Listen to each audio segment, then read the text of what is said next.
Let's check on Brazil in the 1830s. As it turned out, Brazil was a dumpster fire of a nation. Problems included separatism, slavery, political turmoil, all leading to the abdication and departure of Emperor Pedro I, leaving his son Pedro II in charge at the age of 5. Brazil should not have survived, not especially under a 5-year-old Pedro. However, Pedro possessed a divine ability to rule, and by sheer might of his own existence kept the country together until he was 14, when he was crowned emperor. As emperor, his powers were not absolute, being kept in check by a senate and a chamber of deputies. 3 years after he reached that prime marrying age, the Brazilian government believed they found a suitable match: Princess Teresa Cristina of the Kingdom of Two Sicilies. The Brazilian government hyped this marriage up, and when the princess had arrived in Brazil, Pedro was so visibly disappointed by the appearance of the princess that he had to sit down. He went into such shock that he had refused to marry the princess, but eventually did. Getting married to an unattractive princess was the least of his worries. Soon, a crisis would emerge that would threaten war with the British Empire.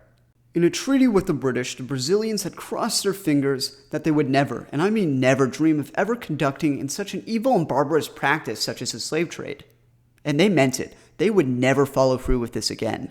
They didn't follow through, and while in practice they disapproved of the slave trade, they did nothing to enforce it. The British responded by forcibly boarding Brazilian ships holding slaves. Utilizing his nearly unlimited wisdom, Pedro II helped write a law giving authority to the Brazilian government to apprehend these slave ships and turn them away. Pedro himself was a man of knowledge. During his reign, he would write to Victor Hugo and Alexander Graham Bell.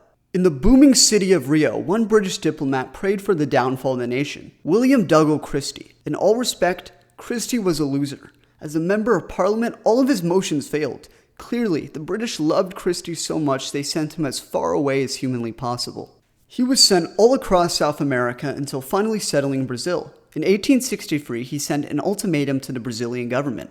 For what reason? The arrest of drunk British soldiers who were misbehaving on the streets of Rio. To Christie, this was absolutely unacceptable. Brazil clearly deserves war for these devious actions. He believed that Brazil needed to be taught a lesson.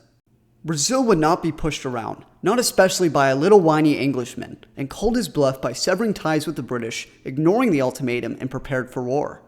Taking another L, Christie decided he should retire from screwing everything up, and eventually he left his post.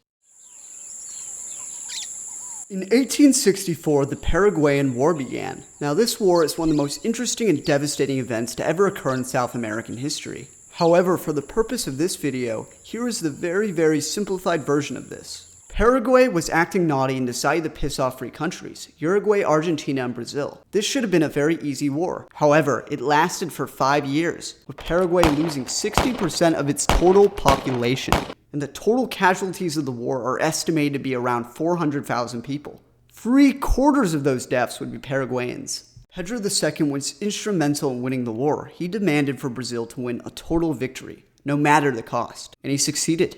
Bringing the Paraguayans to the negotiating table, the Paraguayan War ended with an Allied victory. After the war, Pedro II did wonders for the Brazilian economy by prioritizing one thing: stability. While he had powers as a head of state, he was more than willing to work with the democratic institutions of the country. In short, Brazil began to get absolute stacks. Pedro had another massive problem he needed to fix. Brazil was one of the only nations left in the Americas that still practiced slavery. Pedro worked tirelessly with the democratic institutions of Brazil to eradicate slavery. And in 1871, the Law of Free Birth was signed, allowing anyone born after the law to be free. While this was not a law for the abolition of slaves, it was a giant leap forward. With that out of the way, Pedro traveled across the world. He went to Brazil's mother country, Portugal. He went to Great Britain, Italy, and Egypt.